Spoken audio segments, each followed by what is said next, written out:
Learning ही केली पाहिजे. There's no geography. जिओग्राफीमध्ये सगळ्यात इम्पॉर्टंट पार्ट असतो मॅप्स. मॅप्स जर तुम्ही टेक्स्टबुकमध्ये सगळे रिवाईज केले, व्हिज्युअलाइज केले, तर मग तुमचा अर्ध्यापेक्षा जास्त पेपर कव्हर होतो. कारण की जिओग्राफी हा एक कन्सेप्ट बेस्ड आणि मॅप बेस्ड सब्जेक्ट, सो त्यावर तुम्ही खूप लक्ष दिलं पाहिजे. पेपर एक्झाम स्टार्ट होईपर्यंत माझे सगळे ब्राझीलचे आणि इंडियाचे दोन्ही मॅप असे तोंडपाठ झालेले असं म्हणू शकतो तुम्ही. त्यानंतर मग येतात लँग्वेजेस. तिन्ही लँग्वेजेसमध्ये लेसन्सपेक्षा जास्त इम्पॉर्टंट असतात ते म्हणजे रायटिंग स्किल्स आणि ग्रामर. कारण की पेपरला आता पॅसेज येतात, 2 ते 3 पॅसेज असतात, पोएम्सही असतात, सो मग जास्त ते पाठ करायची गरज लागत नाही. पण जी नवनीतचे किंवा टार्गेटचे जे पुस्तकं येतात रायटिंग स्किल्सचे, त्याच्यात खूप सारे असे सॅम्पल असतात, ते तुम्ही वाचत राहिले पाहिजे.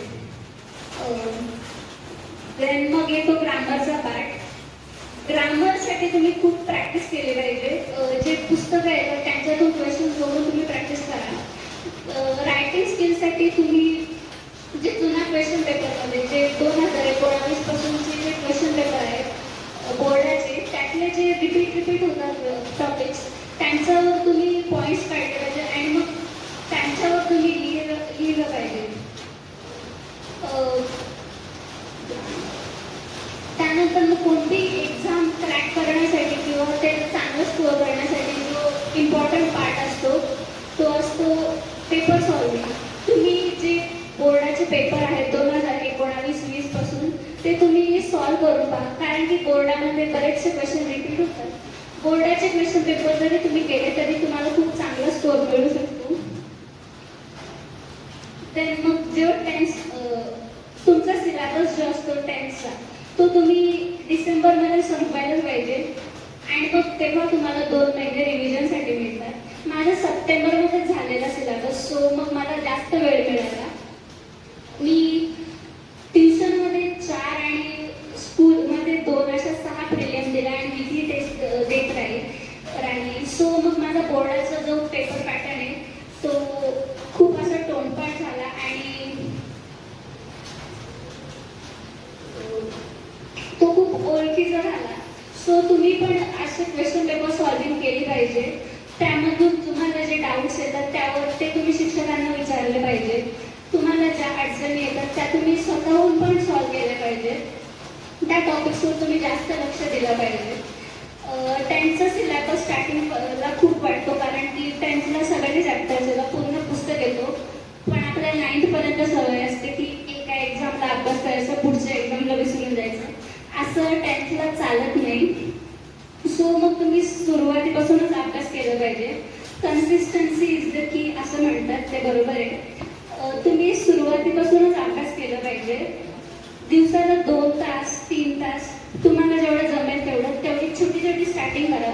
नंतर मग तुम्ही जास्त वेळही बसू शकता, पण सुरुवातीपासूनच अभ्यास केला पाहिजे. त्यानंतर मग महत्त्वाचं असतं तो आपला फ्रेंड सर्कल. आपण कोणत्या फ्रेंड्समध्ये राहतो हेही बघितलं पाहिजे. जर आपले फ्रेंड्स आपल्याला अभ्यासापासून डिस्ट्रॅक्ट करत असतील तर मग त्यांच्यासोबत राहणं जरा टाळा किंवा त्यांनाही घेऊन अभ्यासाला बसा. हे खूप महत्त्वाचं आहे. देन मग आपलं डिसिप्लिन ही खूप असले पाहिजे. अजून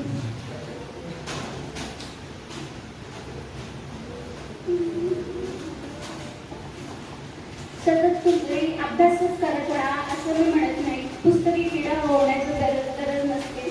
फ्रेंडसोबत गप्पा मारणे, आईवडिलांसोबत गप्पा मारणे, देन मग मोबाईल TV घेणे हे तुम्ही करू शकता, पण त्याच्यात वाहून जाऊ नका. त्या लिमिटमध्ये करा ते सगळं.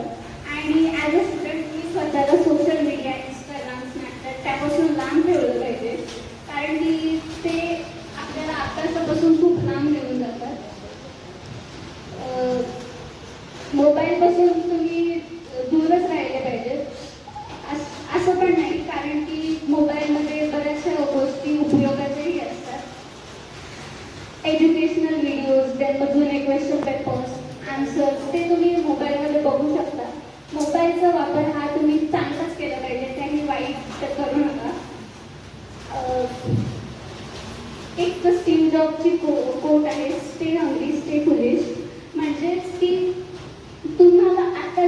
नॉलेज आहे, तुमचे आता जेवढे अचिव्हमेंट्स आहेत त्यांच्यावरून तुम्ही स्वतःला एक्सपर्ट समजू नका. अजून मला कसं मिळवता येईल, अजून मी कसं हुशार होईल याच्यावर तुम्ही लक्ष द्या. तुम्हाला तुमच्या अभ्यासाची भूक असली पाहिजे आणि मग अभ्यास करता ज्या काही चुका होतो त्या चुका ऍक्सेप्ट करून तुम्ही स्वतःला अजून सुधरवलं पाहिजे, चांगलं केलं पाहिजे असं मी म्हणेन. त्यानंतर मग असतो आईवडिलांचा सपोर्ट. माझ्या आईवडिलांनी मला भरपूर सपोर्ट केले अभ्यासात. सो आईवडिलांचाही सपोर्ट खूप महत्त्वाचा असतो. आणि एवढं बोलून मी माझे 2 शब्द संपवते. तुम्हाला काही विचारायचं असेल तर मग तुम्ही विचारू शकता.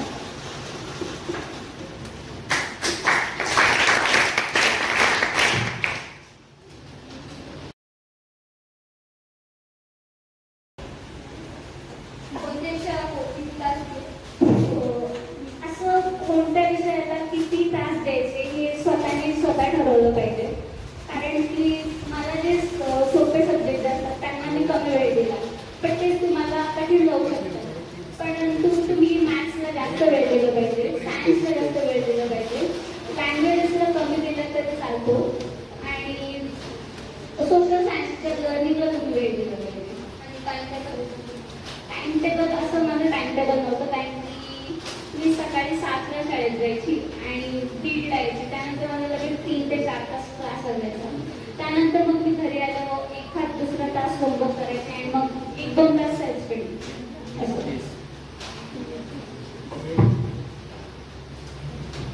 कोणत्या क्षेत्रात जायचे आजपासून ठरवलेले आहेत की आता तसं मोस्टली मला ठरलेलं होतं, पण मी पाठ चेंज केला. मला UPSC द्यायची होती, बट सध्या मी JEE एक्झाम असते माहिती तुम्हाला, तिच्यावर फोकस करते, मी तिचा अभ्यास करते. आता सायन्स आर्ट्स आता JEE म्हटल्यावर सायन्स. अपेक्षेमध्ये जे असते ना ते गाईडमधलंच असते, फक्त ते बारीक करून ठेवलेलं असते. सो गाईडमधला अभ्यास करा किंवा टेक्स्टबुक मधला अभ्यास जास्त बेटर असतो.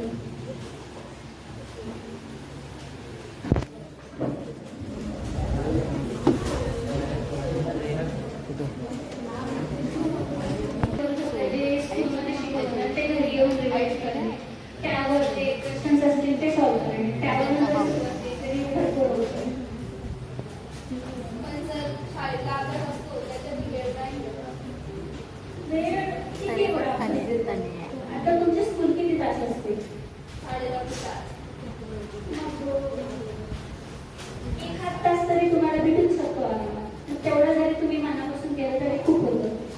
आणि त्यांचे सिलेबस हा खूप जास्त पण नसतो, तो वाटतो की खूप जास्त आहे, कारण की 9th ला आपल्याला वेगळ्याच हवी असतात. म्हणून